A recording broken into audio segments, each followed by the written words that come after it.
The coffee was burnt. Again.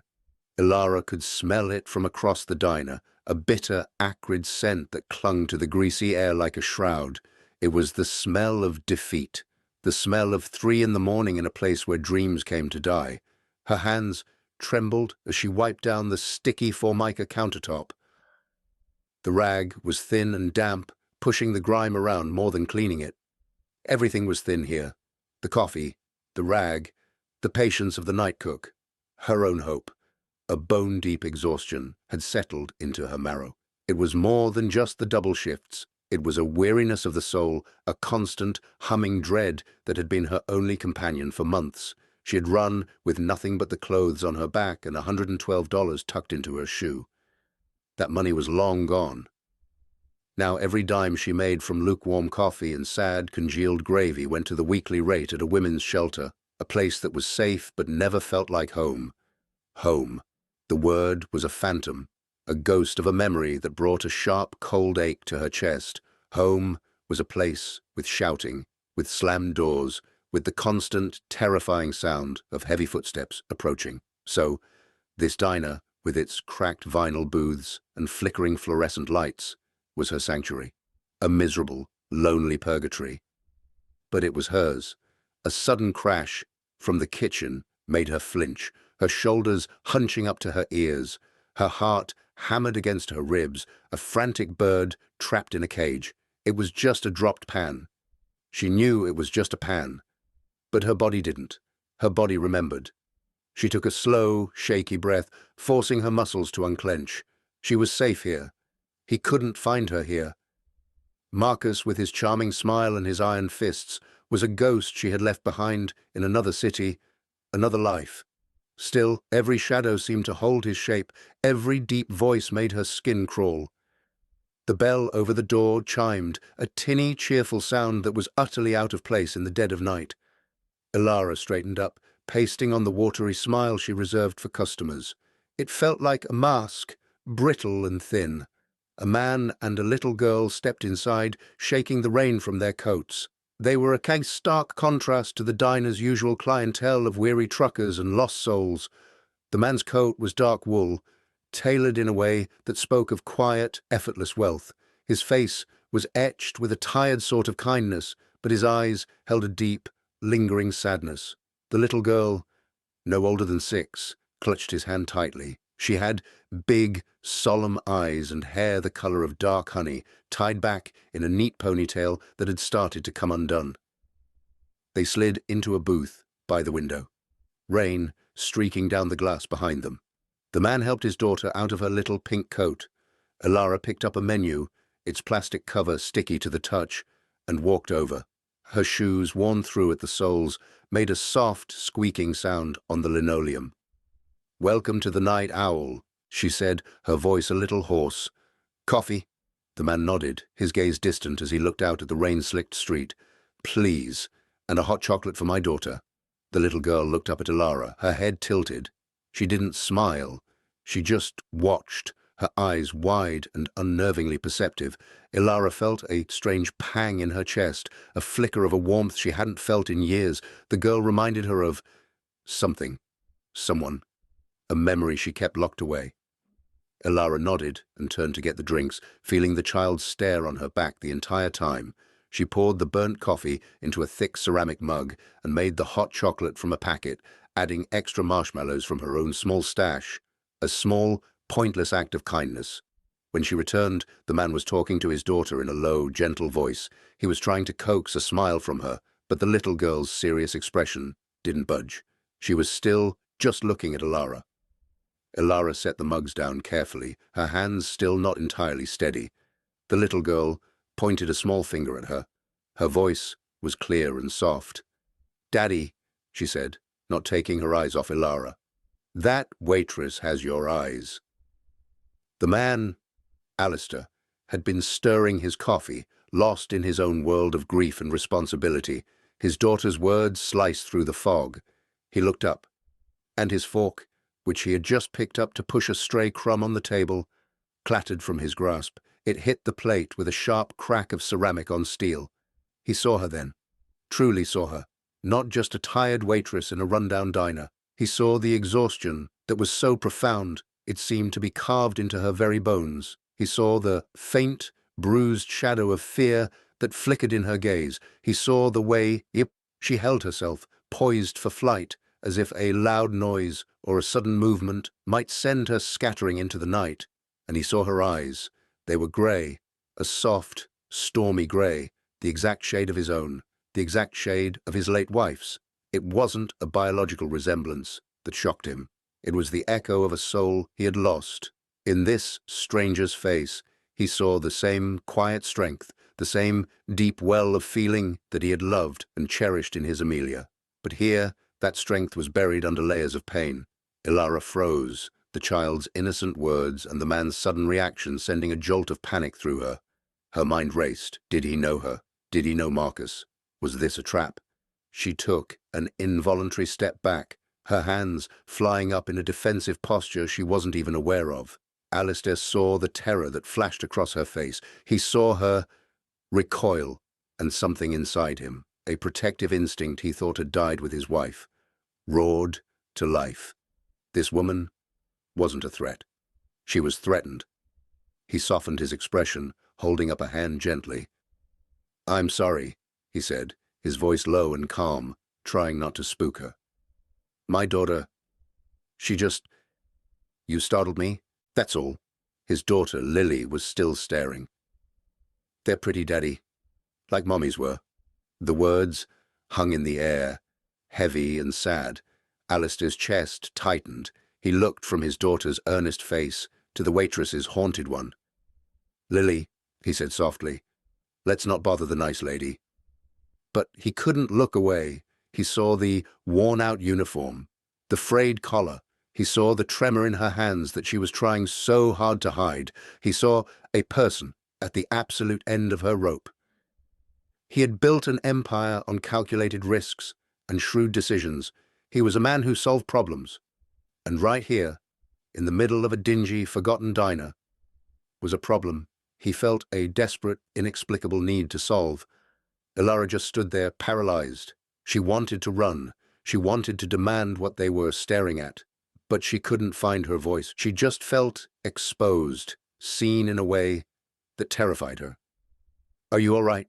Alistair asked, his voice laced with a genuine concern that cut through her fear. She could only manage a nod. It was a lie, and they both knew it. He made a decision. It was impulsive. It was illogical. It was completely unlike him. But it felt right. He pulled out his wallet, but then stopped. Money would be an insult. It would make this a transaction. And that wasn't what this was. This was something else. "My car broke down a few miles from here," he said, a partial truth.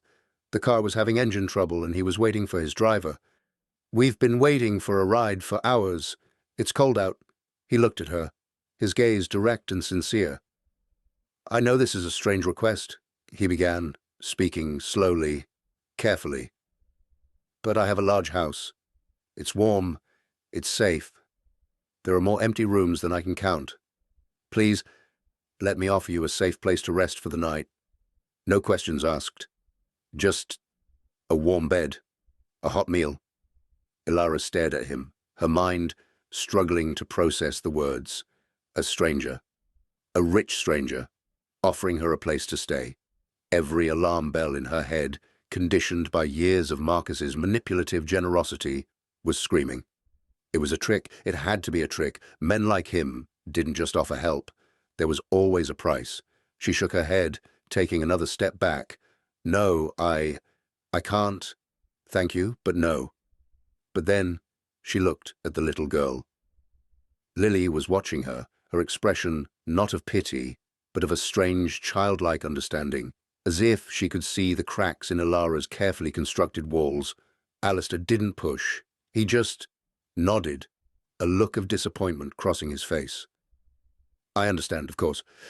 He paid for the drinks, leaving a $100 bill on the table, a sum that could cover Elara's shelter for more than a week. As he and Lily stood to leave, he paused. He took a pen from his pocket and wrote a number on a napkin.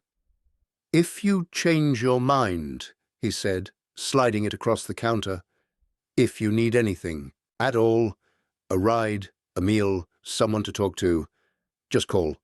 My name is Alistair. He and Lily walked out into the rain, the bell chiming their departure. Elara was left alone in the humming silence of the diner, her heart pounding. She stared at the $100 bill. She stared at the napkin with its neat, strong handwriting. Her shift ended at dawn. The rain had turned into a miserable, freezing drizzle. She walked the 6 blocks to the shelter, the dampness seeping into her thin jacket. When she got there, a stern-faced woman at the front desk shook her head. "Sorry, honey, we're full. A pipe burst in the east wing. Had to move everyone around. No beds tonight." No beds. The words hit her like a physical blow. She stood on the wet pavement, the shelter door closing behind her, and felt the last of her strength crumble. She had nowhere to go. She was completely and utterly alone. She thought of the napkin, tucked safely in her pocket. It felt like a lead weight, a dangerous, tempting weight. She could walk the streets until morning. She could try to sleep on a bus. Or she could make the call. She could take the risk. Her fingers were numb with cold as she pulled out her cheap, cracked phone. She dialed the number before she could change her mind. It rang once. "Hello?" Alistair's voice was warm and awake, as if he had been waiting for her call. Elara's own voice was a choked whisper. It's the waitress from the diner." There was a pause, and then, "I'll be there in 10 minutes. Don't move." The black car that pulled up to the curb was sleek and silent, its interior a world away from the cold, wet street. Alistair opened the passenger door from the inside. He didn't say a word, just gave her a small, reassuring smile. Numbly, she got in. The drive was silent. Elara stared out the window at the blurred city lights, feeling a terrifying sense of unreality. The car smelled of leather and something clean and subtle. It was the smell of a life she couldn't even imagine. They pulled through imposing iron gates and up a long, winding driveway. The house wasn't a house. It was a mansion. A modern marvel of glass and stone, it loomed against the dark sky like a sleeping giant. It was beautiful, but it was also cold, impersonal. Inside, the silence was even more profound. The foyer was vast, with a ceiling so high it was lost in shadows. Everything was marble and polished wood. It was less a home and more a museum, a shrine to a life that had been put on hold. Elara felt impossibly small, a stray cat brought in from the storm. Her worn-out shoes seemed to defile the pristine floors. "The guest wing is this way," Alistair said softly, leading her down a long hallway. "The kitchen is always stocked if you're hungry. Please make yourself at home." Make yourself at home. The phrase was so alien, so foreign. She hadn't had a home in years. The guest room was larger than her entire shelter dormitory. A king-sized bed with a mountain of pillows sat in the center.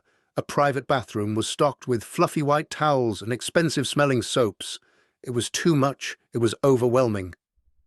"Thank you," she whispered, the words feeling inadequate. "Get some rest," he said, his expression gentle. He paused at the door. "You're safe here." He closed the door behind him, leaving her alone in the cavernous room. She didn't get into the bed. She couldn't. She felt she would contaminate its clean, white perfection. Instead, she curled up in a large armchair in the corner, pulling her thin jacket tighter around herself, and watched the sun begin to rise through the massive window. She didn't sleep. She just waited. Late the next morning, the house was still silent. Elara crept out of her room, her stomach twisting with hunger and anxiety. She found her way to the kitchen, a gleaming expanse of stainless steel and white marble. Lily was there, sitting at a huge island, carefully coloring in a book. She looked up as Elara entered, her expression unreadable. "Hello," Elara said softly, not wanting to frighten her. Lily didn't answer. She just watched, her crayon poised over the page. She was a tiny, silent gatekeeper in this silent house. Elara felt a desperate need to do something, to be useful, to earn her keep. She saw the coffee maker, a complex machine that looked more like a science experiment. She wouldn't dare touch it, but she saw a box of pancake mix in the pantry. Pancakes. She could make pancakes. Her hands shook as she mixed the batter, acutely aware of the little girl's scrutinizing gaze. She found a griddle, and soon the comforting smell of cooking batter filled the sterile air. She worked quietly, efficiently, falling back on the familiar motions of her job. She made a small stack and placed them on a plate, cutting them into manageable bites. She slid the plate in front of Lily. The girl looked down at the pancakes, then back up at Elara. Slowly she picked up her fork and took a tiny bite. Alistair walked in then, dressed in a sharp suit that made him look even more out of place in the domestic scene. He stopped, taking in the sight. Elara, looking small and scared by his stove. His daughter, silently eating pancakes. The unfamiliar, delicious smell in his kitchen. For the first time in a long time, the house felt a little less empty. "Good morning," he said, a hint of a real smile touching his lips. Elara just nodded, her cheeks flushing. I hope this was okay." "It's more than okay," he said. He looked at his daughter. "What do you think, Lilybug?" Lily took another bite. Then she looked at Elara and gave a tiny, almost imperceptible nod. For Elara, it felt like the sun breaking through the clouds. She stayed. She didn't mean to. Each morning, she woke up telling herself she would leave today. She couldn't keep imposing on this man's kindness. But every day, Alistair would gently insist, "Just one more day. Rest. Get your strength back." She started to find small ways to make herself useful. She would clean the already spotless kitchen. She would fold the laundry. She would tend to the small herb garden on the patio that had been neglected since Amelia's passing. She brought small bits of life back into the silent house. Her main focus, however, was Lily. The little girl remained quiet, watchful. She never spoke directly to Elara, but Elara started to notice things. Lily would leave her drawings on the kitchen counter where Elara would find them. She would sit in the same room, playing silently with her dolls, just being near. One afternoon, Elara was humming a soft, sad lullaby as she dusted a bookshelf in the living room. It was a song her mother used to sing to her, a melody that was pure memory. Lily, who had been building a tower of blocks, went still. "That was Mommy's song," she whispered, her voice barely audible.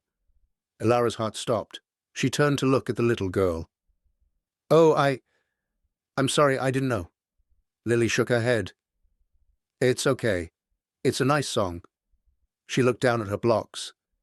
"I'm glad you remember it." From that day on, a fragile thread of connection began to weave itself between them. Elara would read stories to Lily before bed, her voice soft and soothing.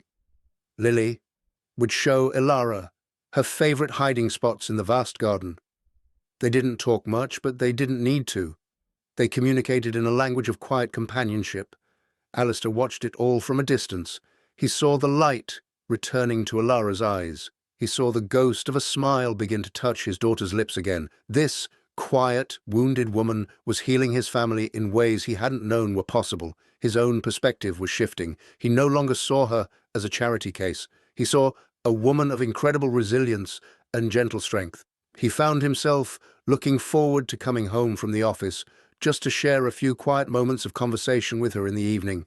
One day, he came home to find Elara in the garden, her hands covered in dirt, carefully repotting a wilting rosebush. Lily was beside her, diligently watering the soil with a tiny watering can. They were laughing, a real, genuine laugh from his daughter. The sound hit him with the force of a physical blow. It was a sound he thought he might never hear again. Later that evening, Elara found a small, folded piece of paper outside her bedroom door. She opened it. It was a drawing from Lily. It showed 3 stick figures under a brightly shining sun, a tall one labeled Daddy, a small one labeled Lily, and one in the middle, with stormy grey eyes and a gentle smile, labeled Elara. They were all holding hands. Tears streamed down Elara's face. They weren't tears of sadness or fear. They were tears of a deep, aching gratitude.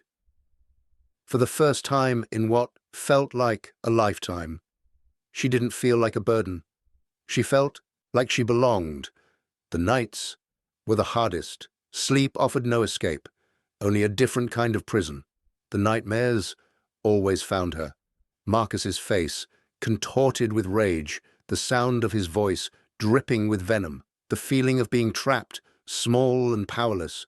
She would wake up with a strangled cry, her body drenched in a cold sweat, the phantom ache of old bruises throbbing under her skin. One night, the terror was so vivid she couldn't bear to be alone in the silent room. She fled, seeking the anonymous comfort of the vast, dark house. She found herself in the kitchen, her hands wrapped around a mug of tea she hadn't touched, staring at her own fractured reflection in the dark window. A soft footstep behind her made her jump. It was Alistair. He was in a simple grey t-shirt and sweatpants, his hair slightly disheveled. The corporate armor was gone, leaving behind a man who looked just as lost in the shadows as she felt. "Can't sleep either?" he asked quietly, his voice a low rumble in the stillness. She shook her head, unable to speak past the lump in her throat. He didn't press her. He simply poured himself a glass of water and leaned against the counter opposite her, creating a space of shared silence. They stood like that for a long time, two insomniacs adrift in the deep hours of the night. Finally, he spoke. "I come down here most nights. I look at her picture." He gestured with his chin toward a small silver frame on a nearby shelf. It was a picture of him and a beautiful woman with laughing, stormy grey eyes. Amelia. "I try to remember the sound of her laugh," he continued, his voice thick with unshed tears. "It's terrifying how quickly the details start to fade. I'm so afraid I'm going to forget her. That Lily will forget her." The raw vulnerability in his voice cracked something open in Elara. He wasn't just a benevolent protector. He was a man drowning in his own grief, trying to keep his head above water for the sake of his child. "You won't forget," she heard herself say, her voice surprisingly steady. "The people we love, they become a part of us. They're in the songs we hum and the stories we tell." He looked at her, his gaze filled with a profound sadness and a flicker of gratitude. "You're always so strong." A bitter, humorless laugh escaped her lips. "Strong? I'm the furthest thing from it. I spend my nights hiding from ghosts." The confession slipped out before she could stop it. Alistair's expression softened with concern. "What ghosts, Elara?" And so, in the sterile quiet of the billionaire's kitchen, under the soft glow of the under-cabinet lighting, she told him everything. She spoke of Marcus, of the charming man he was at the beginning, the whirlwind romance that had swept her off her feet. She told him about the slow, insidious creep of his control, the isolation from her friends, the constant criticism that chipped away at her self-worth. Until there was nothing left, she told him about the fear, the walking on eggshells, the way his mood could turn on a dime, a sunny afternoon becoming a terrifying storm in the blink of an eye. She spoke of the night she finally ran, the terror of that escape, fueling every step. She didn't cry. Her voice was flat, detached, as if she were recounting the story of a stranger. But her hands were clenched so tightly in her lap that her knuckles were white. Alistair listened without interruption. He didn't offer platitudes or easy solutions. He just listened, his entire being focused on her, his expression a mixture of compassion and a quiet, simmering anger on her behalf. When she finished, the silence returned. But it was different now. It was filled with a shared understanding, a bond forged in the crucible of confessed pain.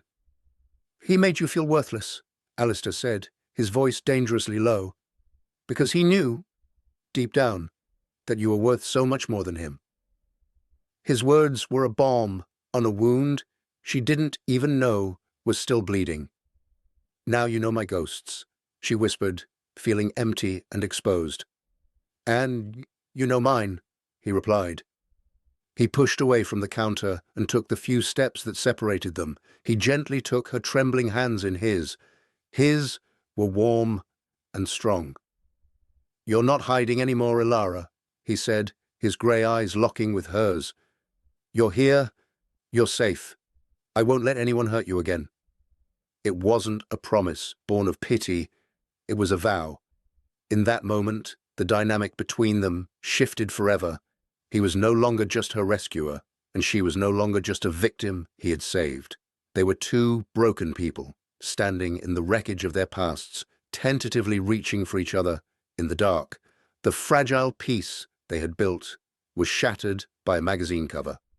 Alistair had taken Elara and Lily to a small, private charity carnival for sick children. It was a day of impossible joy. Elara watched Lily get her face painted like a tiger, her laughter echoing in the bright afternoon air. She shared a cone of cotton candy with Alistair, their fingers brushing, sending a jolt of unexpected electricity through her. For a few perfect hours she felt normal. She felt happy, but a photographer had been there. A week later, the photo was on the cover of a glossy tabloid at the grocery store checkout. It was a candid shot of Alistair, smiling down at her, a look of unguarded affection on his face. The headline was salacious and cruel. Grieving billionaire replaces late wife with mystery waitress. The story inside was worse. It painted her as a conniving gold digger, a nobody who had sunk her claws into a vulnerable, wealthy man. But the true horror came at the end of the article, a quote from a concerned friend. Her ex-boyfriend, Marcus Thorne, is worried sick. The quote read, "He just wants to know she's safe. He says she's emotionally unstable and has a history of running away." Marcus. He knew where she was. The magazine slipped from Elara's fingers, falling to the floor. The blood drained from her face. The air in her lungs turned to ice. He had found her. The monster from her nightmares was real, and he was coming. Her first overwhelming instinct was to run.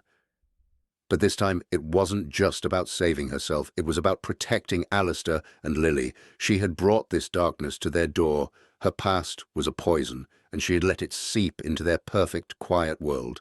She had to leave. She had to disappear before Marcus could hurt them, before he could tarnish Alistair's name or frighten his daughter. Back at the house, she moved like a ghost. She packed the few things she now owned, a couple of simple dresses Alistair had insisted on buying for her, the book she'd been reading. Her hands were shaking so badly she could barely zip the small bag. She wrote a note, the words blurring through her tears. "Thank you for everything. I'm so sorry."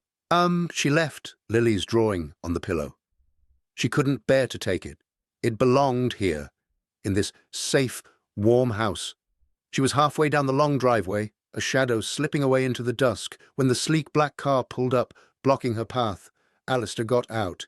He didn't look angry. He looked devastated. "Where are you going, Elara?"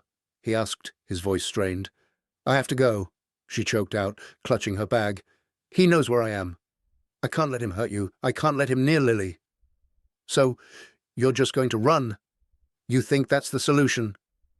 "It's the only way to keep you safe," she cried, tears streaming down her face. "Don't you see? I'm the danger. I'm the problem."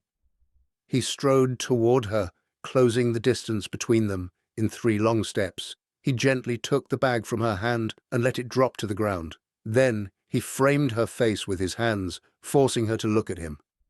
"Listen to me," he said, his voice fierce with a protective energy that stunned her into silence. "You are not the problem. He is. You are not danger. You are the best thing that has happened to this family in years. But the press, your reputation. I have built an empire. I can handle a tabloid," he said, his voice unwavering. "My reputation means nothing to me if it means losing you. Do you understand?" He looked deep into her eyes, his own stormy grey ones blazing with conviction. "You are not running anymore. Not from him. Not from this. We are going to face this together. This is your home now. Lily is your family. I am your family, and I protect my family." It was a public declaration of loyalty, made on a private driveway, but it was the most powerful statement she had ever heard. He was choosing her. Over his privacy, over his reputation, over the simplicity of his quiet, grieving life. He was choosing her. He wiped a tear from her cheek with his thumb. "No more running," he whispered. She couldn't speak. She could only lean into his touch and nod, a wave of profound, overwhelming relief washing over her. She wasn't alone anymore. Alistair was true to his word. The very next morning, His world mobilized. A team of discreet security experts was hired. His lawyers, the best in the country, were put on retainer. He released a single, terse statement to the press. Elara is a cherished member of my family and is under my protection. Any attempts to harass or slander her will be met with the full force of the law. The statement was a clear, unambiguous line drawn in the sand. Marcus, however, was not so easily deterred. He saw the statement not as a threat, but as confirmation. She was important to this billionaire, which meant she was valuable. He showed up at the gates of the estate. Elara saw him on the security monitors, her blood running cold. He looked just the same handsome face, the same confident smirk. But now all she could see was the cruelty behind his eyes. He was trying to talk his way past the guards, claiming to be a worried ex-boyfriend. She felt the old fear rise up, choking her. But then she felt a small hand slip into hers. It was Lily. She stood beside Elara, looking at the screen with a serious expression. "Is that the bad man?" Lily asked. Elara nodded, her throat too tight to speak. "Don't worry," Lily said with the simple conviction of a child. "Daddy will make him go away." And he did. Alistair's security dealt with Marcus calmly and professionally, informing him that the police would be called if he did not leave the premises immediately. He left, but not before shouting threats toward the house, threats that made Elara's skin crawl. The legal battle was swift and brutal. Alistair's lawyers dug into Marcus's past, uncovering a pattern of behavior, other women he had intimidated and controlled.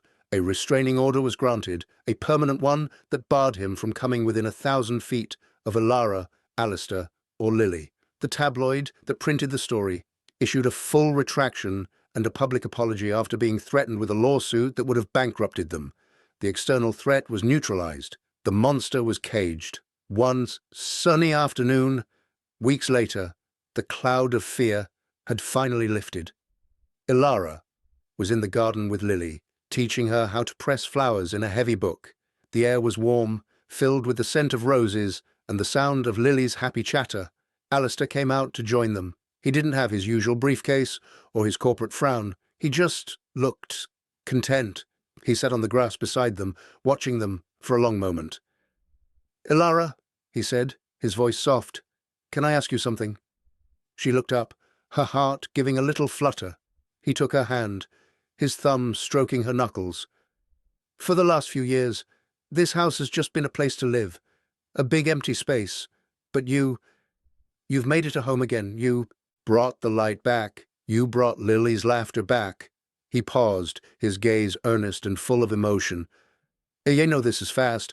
I know your past has been difficult, but I also know what I feel.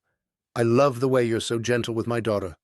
I love the way you see the world. I love you, Elara." The words hung in the warm air, more beautiful than any birdsong.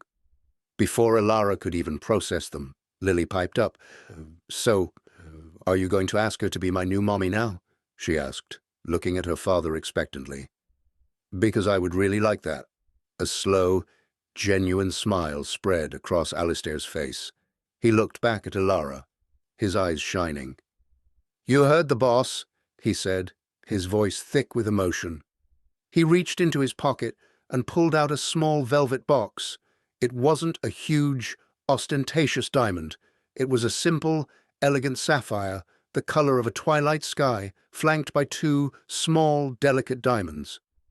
"I am not just asking you to marry me," he said. "I'm asking you to be my partner, to be Lily's mother in every way that counts. I'm asking you to build a new life with us, to let us be your family forever." He opened the box. He was giving her the choice, the agency, the power that had been stolen from her for so long. Tears welled in her eyes, but for the first time in her memory, they were tears of pure, unadulterated joy. She looked from Alistair's hopeful face to Lily's beaming one. This was it. This was the home she never knew she could have. "Yes," she whispered. "Yes, of course, yes." Their wedding was not a grand affair for the society pages. It was held right there, in the garden, that Elara had so lovingly brought back to life. The guests were few. Alistair's oldest friend, the kindly housekeeper who had been with the family for years, and a few of Lily's friends from school. Elara wore a simple white dress, the colour of new beginnings. Alistair wore a classic suit, but his eyes were only for her. Lily was the flower girl, the maid of honour, and the chief ring-bearer. She walked down the grassy aisle ahead of Elara, scattering rose petals with solemn importance. When it came time for the rings, she carried them forward on a small satin pillow, a wide, proud smile on her face. As Alistair slid the sapphire ring onto Elara's finger, he leaned in and whispered, "For the woman with the stormy grey eyes who brought back the sun." The final tableau of their new life wasn't the wedding, but a quiet Tuesday evening, several months later. Alistair came home from a long day at the office. He walked into the house, but it was no longer silent. The sound of laughter drew him toward the living room. The scene that greeted him made his heart swell to the point of bursting. The expensive, cream-colored rug was covered with a plastic sheet, and in the middle of it were Elara and Lily, covered head to toe in finger paint. They were working on a massive paper canvas, creating a chaotic, colorful masterpiece of swirls and handprints. Music was playing softly from a small speaker. The room, once a sterile showpiece, was now filled with life. Lily's toys were in a basket in the corner. A stack of Elara's books sat on the coffee table, and on the mantelpiece, in a beautiful silver frame, right next to the picture of Amelia, was Lily's first drawing, the three stick figures holding hands under a bright, shining sun. Elara looked up and saw him standing there. Her face broke into a radiant smile, a smile that reached all the way to her now peaceful grey eyes. "You're home," she said, her voice filled with a simple, profound happiness. Lily scrambled to her feet and ran to him, throwing her paint-covered arms around his legs. "Daddy, look! We made a galaxy!" Alistair laughed, scooping his daughter up into his arms, not caring about the paint smearing on his expensive suit. He walked over to Elara and kissed her, a long, sweet kiss that tasted of contentment and forever. He looked around the messy, happy room. He looked at the child in his arms and the woman by his side. He had thought his life was over when he lost Amelia. He had resigned himself to a life of quiet grief, of just going through the motions, but a chance encounter in a lonely, late-night diner had changed everything.